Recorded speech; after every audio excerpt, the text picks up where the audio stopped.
Halo teman-teman, di video kali ini kita akan membahas mengenai single image Docker aplikasi Laravel ya. Nah, kenapa kita membutuhkan single image? Sebelumnya saya akan membahas mengenai deployment aplikasi Laravel tanpa Docker ya. Nah, misalkan kalau kita biasa deploy di virtual machine, gambarannya kurang lebih seperti ini. Misalkan di sini ada aplikasi Laravel. Nah, kalau di lokal kita bisa pakai artisan serve ya, tapi misalkan kalau di environment selain lokal kita menggunakan PHP APM. Nah, tentunya di depannya ini kita perlu web server Nginx. Nah, si Nginx ini dikombinasikan dengan PHP APM. Nantinya si Nginx ini biasanya dia akan uh, men-serve request-request seperti file JavaScript, CSS, gambar, file-file ya. Tapi kalau misalkan ada requestnya PHP, itu akan dihandle sama si PHP APM. Nah, di sini gambarannya ada aplikasi Laravel, jadi ketika ada request masuk, misalkan kalau ada request ke database, dia akan connect ke sini. Lalu misalkan di sini juga biasanya ada 3 buah Redis server, atau misalkan 1 buah Redis. Tapi misalkan di sini kita gambarkan ada 3 buah Redis server. Misalkan yang Redis pertama itu sebagai session driver, yang kedua sebagai cache driver, yang ketiga sebagai queue driver. Nah, misalkan untuk proses yang diproses di background, itu aplikasi akan mendispatch job ke Redis queue driver ini ya. Ya misalkan ada job yang didispatch, jobnya tersimpan, lalu ada worker di sini. Worker ini dijalankan menggunakan perintah ini ya, artisan queue. Nah, nantinya dia akan ngepull job yang ada di Redis ini. Lalu diproses. Nah, lalu ada juga schedule run. Nah, ini biasanya untuk scheduler kalau ada penjadwalan. Nah, ini pun di kedua proses ini, queue dan schedule run ini di monitoring sama si supervisor D. Jadi si supervisor D dia memonitoring jika proses ini crash atau mati itu akan di restart maupun yang queue walk ini. Atau kalau teman-teman pakai Horizon, arisan Horizon ya.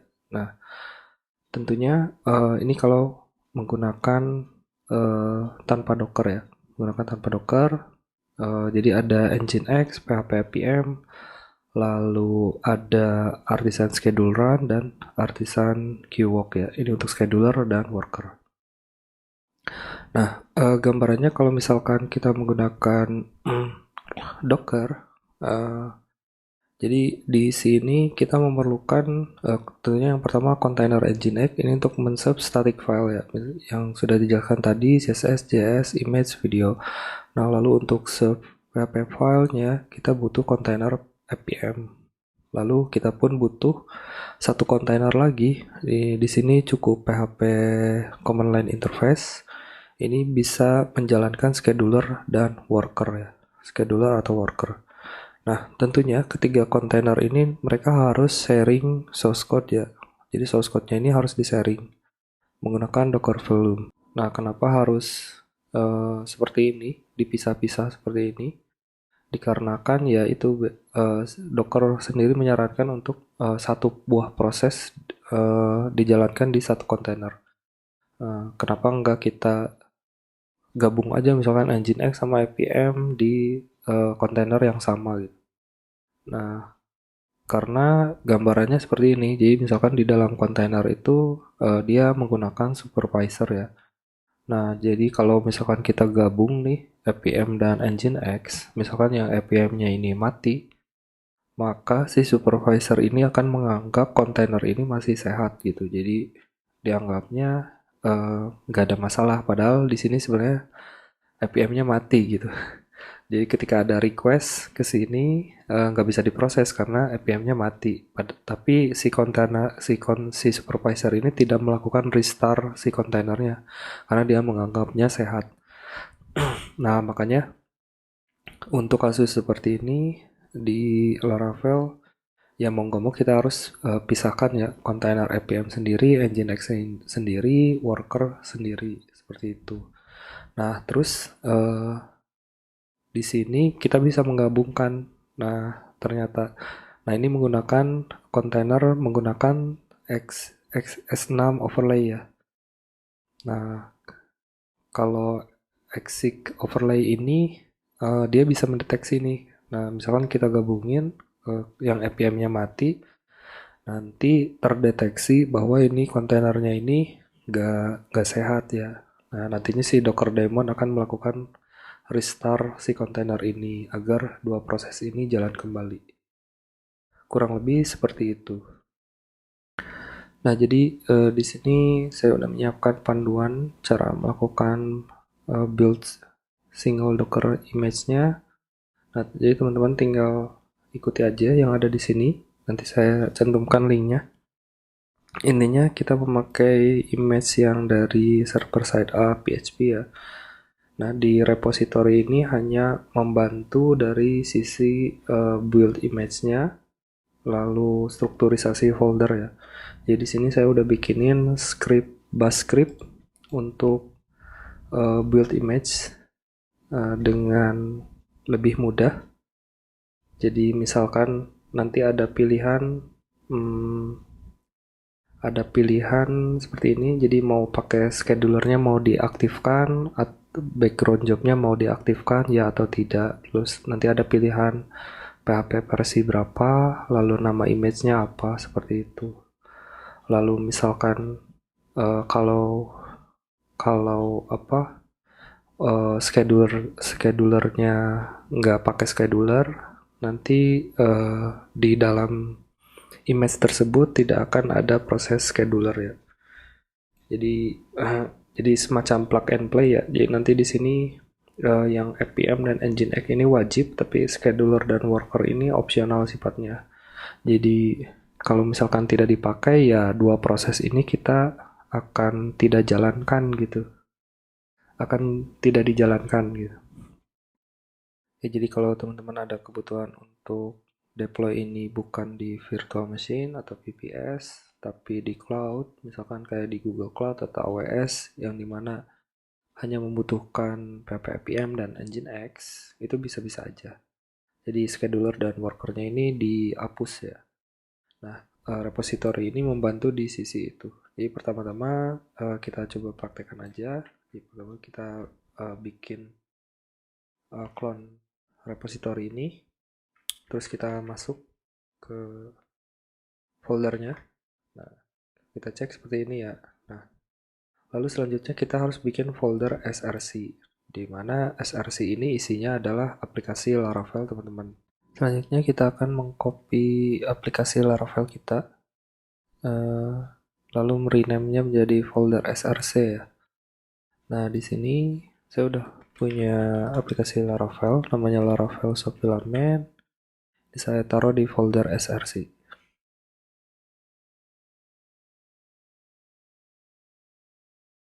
Nah, kalau kita lihat foldernya seperti ini ya, struktur foldernya. Jadi kalau kita cek di src, nah ini isinya aplikasi Laravel ya.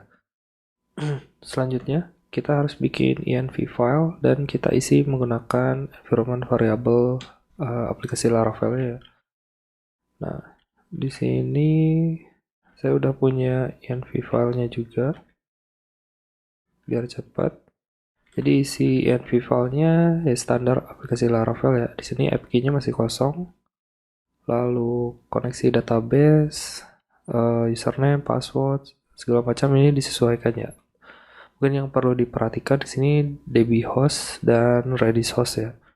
Jadi di sini dbhost-nya saya isi menggunakan nama kontainer, kebetulan nama kontainernya MySQL, dan redis host-nya pun nama kontainernya Redis ya. Nah, setelah itu kita cek Docker Compose file. Jadi teman-teman bisa adjust network, port, image, dan nama kontainer. Jadi kita buka Docker Compose filenya. Jadi di sini ada network namanya backend, dan kebetulan di lokal saya ini dia terkoneksi dengan kontainer MySQL dan Redis. Jadi saya mau pakai network backend. Nama image-nya di sini Laravel App Latest. Ini bisa teman-teman ganti, kontainer name-nya juga bisa diganti. Lalu untuk portnya di sini saya ganti ke 7080. Di sini ada environment. Environment ini default dari image server side PHP ya. Lalu ada network di sini backend. Nah, nantinya eh, ketika proses build dijalankan, source code aplikasi Laravel yang ada di folder src akan di copy ke image dockernya ya, dan environmentnya juga. Nah, setelah itu kita jalankan proses build image-nya. Nah, di sini kita namai nama image-nya Laravel App, tag-nya latest. Di sini saya pakai PHP 8.0. Schedulernya nggak pakai, misalkan saya butuh background job, pakai worker. Nah, di sini proses build ya. Jadi teman-teman bisa lihat di sini ada eh, tampilan komen yang di running, dia melakukan docker build dengan berbagai argumen, dan di sini nama tag image-nya Laravel App Latest. Nah, ini udah selesai, lalu kita bisa jalankan dengan perintah docker compose admin d. Nah, udah selesai ya. Jadi kita bisa cek di kebetulan IP di lokal saya ini 106 ya. Portnya tadi 7080. Nah, di sini muncul error ya. Aplikasi encryption key-nya belum kita generate. Nah, untuk berinteraksi dengan kontainernya, kita bisa menggunakan eh, perintah seperti ini. Jadi kita login ke kontainer SSH-nya. Nah, usernya di sini dia menggunakan web user ya. Jadi kalau kita cek di sini dia web user dan grupnya web group. Nah, di sini kita bisa running artisan command, artisan key generate. Oke, udah sukses. Kita refresh.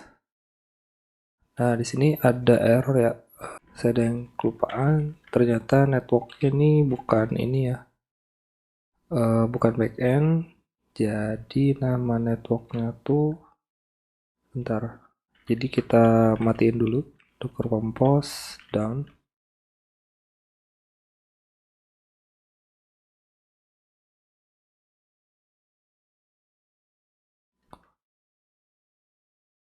Nama networknya ini Redis default. Ininya tuh external true. Lalu satu lagi MySQL default ini external true. Nah, networknya ini saya ganti dengan MySQL default, dan Redis default. Ya, gitu ya teman-teman. Jadi saya lupa ternyata network yang digunakannya itu ini ya untuk Redis default dan MySQL default. Tapi ini menyesuaikan dengan network yang dimiliki di environment teman-teman ya. Nah, bisa coba running kembali. Jadi kalau kita cek, nah ini encryption key-nya belum tergenerate. Jadi kita bisa masuk ke servernya, artisan key generate. Nah, kita balik lagi. Nah, ini udah normal ya. Kita akses halaman filamen, udah bisa terbuka. Jadi ada satu case lagi di mana tadi kita lihat app key-nya udah di set. Ketika kita restart kontainernya, app key-nya hilang lagi ya. Atau ketika kita build ulang, app key-nya hilang.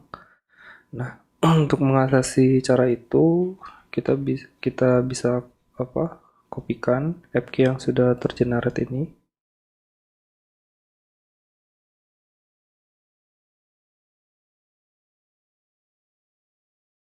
di env ya, env.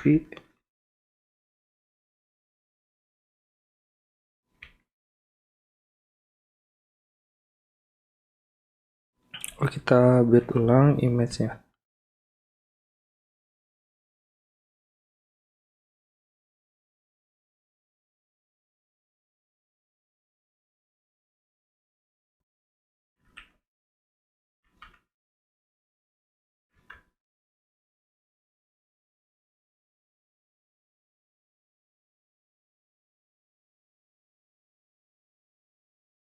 Nah, kita refresh, udah terset ya, ininya, key-nya. Nah, kurang lebih seperti itu teman-teman. Sisanya setelah kontainernya berjalan, teman-teman bisa ngerunning misalkan optimasi seperti clear compile, optimize, cache clear, config clear, route clear, view clear, atau kalau pakai livewire, teman-teman bisa melakukan publish asset dan livewire discover ya. Nah, ini ada beberapa referensi terkait S6 overlay. Kalau teman-teman ingin membaca lebih jauh mengenai S6, S6 overlay ini. Nah, kurang lebih seperti itu untuk materi terkait Laravel single Docker image. Mudah-mudahan bermanfaat. Sampai jumpa di video selanjutnya.